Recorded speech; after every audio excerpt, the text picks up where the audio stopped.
Olá, os pré-candidatos à Prefeitura de Goiânia já começam a se estruturar para as eleições deste ano. E um deles é o deputado estadual, aqui conosco, o deputado estadual Francisco Júnior. Deputado, hoje, terça-feira, 26 de abril, o senhor apresentou sua equipe de campanha, de pré-campanha, né? Como é que está fundamentado essa equipe? Nós estamos anunciando hoje um grupo de trabalho.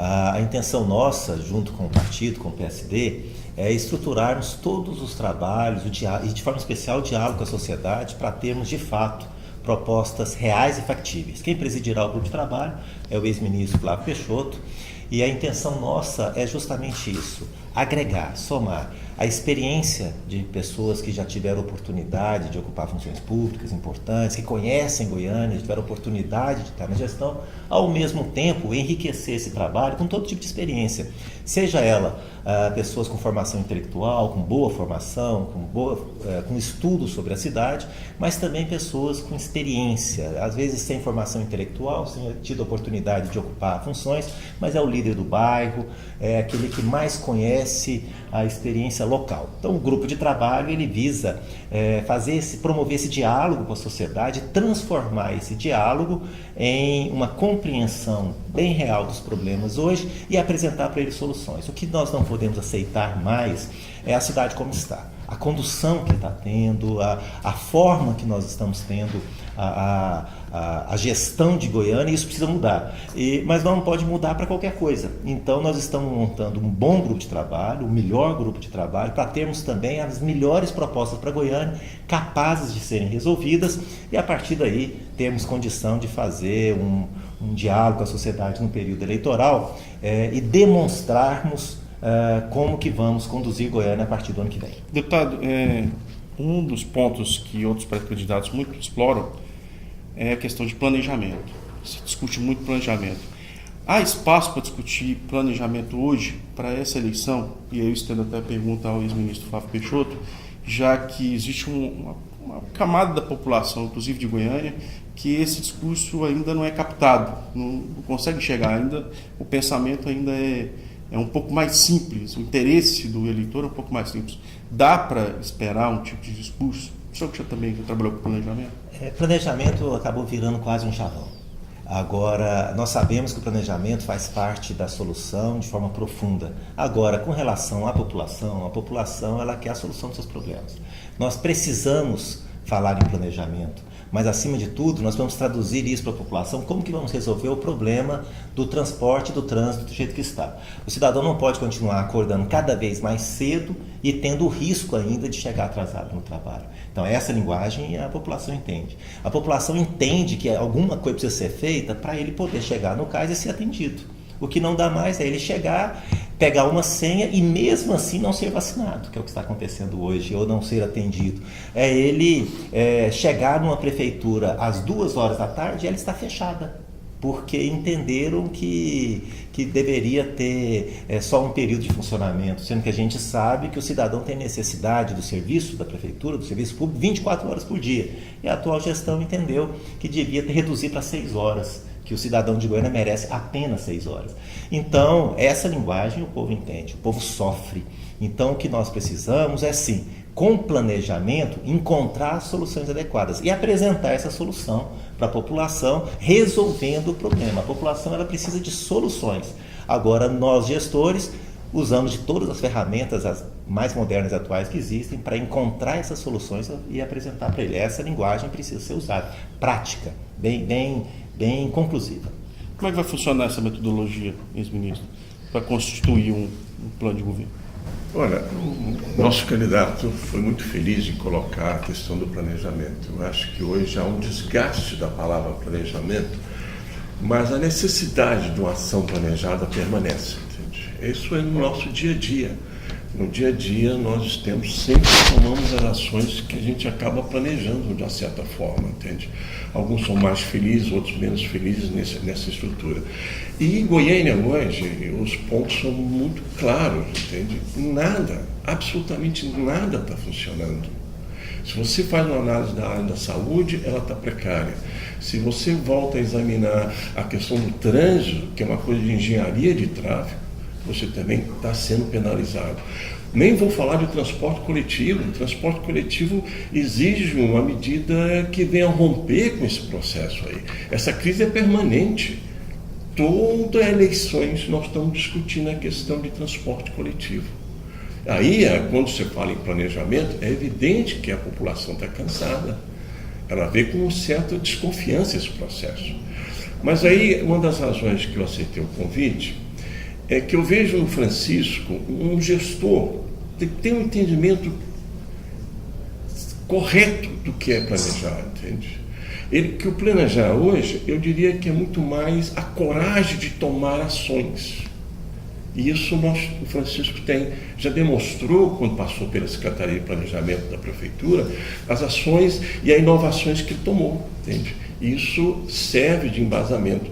E há outro aspecto que eu acho que também é dentro do planejamento, porque você, para planejar, você precisa ter um governo honesto. Isso é importante. Parece que é uma variável fora do contexto. Não é. E aí, de novo, o Francisco, que faz uma das razões que eu aceitei o convite, é a questão ética, que eu vejo o Francisco com a postura correta com relação a isso. A necessidade de uma postura ética rigorosa que nós estamos. A população está exigindo isso. Ela exige hoje duas coisas: ações efetivas, que não convivem mais com esses problemas, e essas ações efetivas exigem coragem, que o Francisco tem, entende? E a outra é a questão ética. E o planejar é consequência disso, entende? O planejamento é consequência disso. E é importante a gente colocar o seguinte: não é esse planejamento usual, entende? O planejamento não pode mais ter essa característica que nós temos hoje, que é planejar para não agir. Não. E eu retorno aqui com muita satisfação, tenho uma certeza que nós estamos planejando para agir, entende? E talvez é o diferencial do Francisco, do deputado Francisco. O planejamento prevê metas, vocês vão estipular metas nesse momento? Vamos estipular metas, é lógico que todo planejamento. Com prazos, claro. E você me dá uma oportunidade para fazer uma referência histórica aqui. Um grande plano que funcionou na história do Brasil, talvez um dos poucos, foi o plano de metas de Juscelino Kubitschek, porque ele tinha início, meio e fim, entende? Havia necessidade de você atingir, ficava claro para a população. Então nós temos que nos preocupar em tornar essas metas bem claras para a população, que elas passam a ser compromissos mesmo, mas não compromissos factíveis.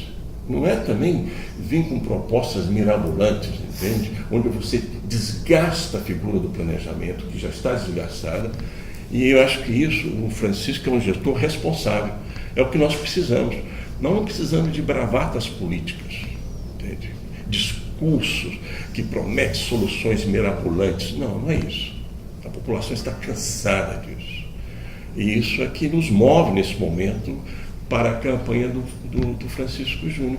Porque eu vejo nele, de fato, um gestor com ação planejada para a solução dos problemas que estão aí. E nós não precisamos de repensar a roda, não é tão sofisticado, não. As soluções simples muitas vezes são as melhores, entende? E é com esse espírito, né, é que nós vamos começar com esse grupo de trabalho a desenvolver as metas, as ações que nós temos certeza que o Francisco terá condições de desenvolver na Prefeitura. Francisco, o Flávio falou que para executar um planejamento tem que tomar algumas decisões. Por exemplo, no transporte você vai ter que enfrentar interesses de alguns grupos, como por exemplo de empresários da área. É possível? Por várias vezes nós vemos promessas de melhorar o transporte, só que se esbarra no interesse também dos empresários. Toda ação implica em reação. Agora, quando você senta em torno de uma mesa, você tem diversos interesses colocados. Tem um grupo que está tendo o seu interesse prejudicado, que é da população, do usuário. Então, o interesse do usuário tem que ser colocado também. Nós temos uma Câmara Deliberativa do Transporte, a CDTC, que reúne uma vez por ano exclusivamente para aumentar a tarifa. Se ela se reunisse para interpretar o interesse do usuário e ir avaliando, só para você ter uma ideia, nós estamos falando de um transporte que há mais de 20 anos não se faz uma pesquisa de origem e destino. Um transporte que transporta as pessoas sem saber para onde elas querem ir. Isso é inadmissível na cidade. Nós estamos falando de BRT, mas não estamos analisando as demais vias prioritárias que tem que acontecer. Isso já foi previsto no plano diretor de 2007, os eixos prioritários, os eixos exclusivos de ônibus. Então isso precisa ser implantado, mas precisa ser definido a ordem, combinado com a sociedade, e o próprio empresário, ele tem que cumprir aquilo que está estabelecido, nada mais, nada menos. Então, o que falta? Transparência nesses contratos também. Hoje nós temos um transporte público onde ouve-se dizer que o empresário está insatisfeito, o usuário está insatisfeito e a cidade toda. Como é que você pode manter alguma coisa que todo mundo está insatisfeito? Então tem que mudar. E essa mudança, ela tem que ser clara, em torno de uma mesa, com transparência. Aí sim a gente consegue combinar como que deve acontecer. Isso é impossível. Curitiba tem conseguido, fora do Brasil. Nós temos aí o grande exemplo de Bogotá, com Transmilênio, que tem conseguido. Então, é possível. Nós temos bons exemplos que nos garantem a possibilidade de resolver o transporte mulher.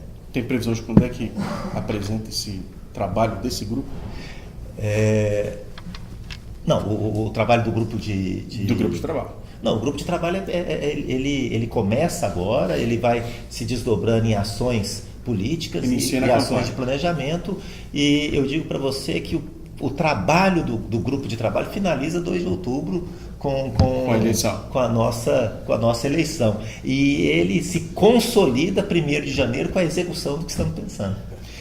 Por falar em execução financeira, não dá para falar em planejamento, você falar em execução financeira, né? Você tem os valores. Hoje o país passa por uma crise e as prefeituras estão sendo afetadas diretamente. E a projeção para os próximos anos é de recessão. É possível fazer mudanças com redução, não sei se redução de receita, mas estagnação? Você tem que gastar bem. Eu vou te dar um exemplo prático do que é possível. Primeiro, você tem diversas cidades do mesmo porte que têm receitas semelhantes. Umas vão bem, outras vão mal. Você tem diversos colegas de trabalho que ganham o mesmo salário. Uns vivem bem, outros não conseguem viver com o mesmo tanto. É a questão de administrar. Quando eu fui presidente da Câmara de Goiânia, eu administrava um recurso chamado duodécimo. A Câmara vinha há 6 anos sem conseguir pagar, por exemplo, os funcionários. Ela tinha dificuldade de arcar com as suas despesas. No meu primeiro ano, eu saldei todas as despesas anteriores, paguei todas as dívidas, todas as despesas da Câmara, e ainda fiz um investimento da ordem de 10 milhões de reais. Isso que na época, em 2009, significava mais de 20% da receita no total. Nós compramos, tudo que nós compramos, os documentos estão no tribunal, nós conseguimos comprar tudo com um desconto, vamos dizer assim, mais barato do que os antecessores compravam, com casos de até 50%, 60% mais barato. Isso é gestão. E aí você tem que identificar o que é importante, o que é prioridade, o que é urgente e organizar. Por exemplo, saúde é fundamental, ela tem que funcionar bem. A coleta de lixo da cidade tem que acontecer.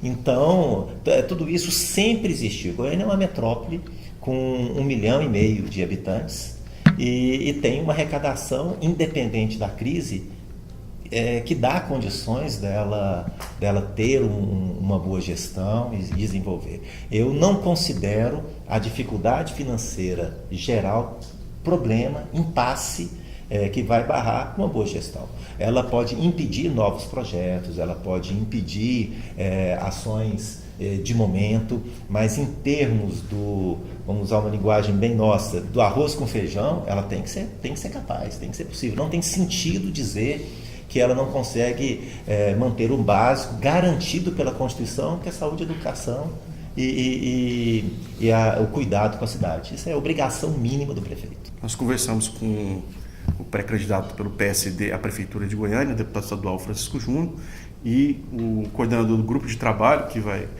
comandar daqui para frente um plano de governo de olho, obviamente, com o objetivo de embasar para a candidatura de Francisco Júnior.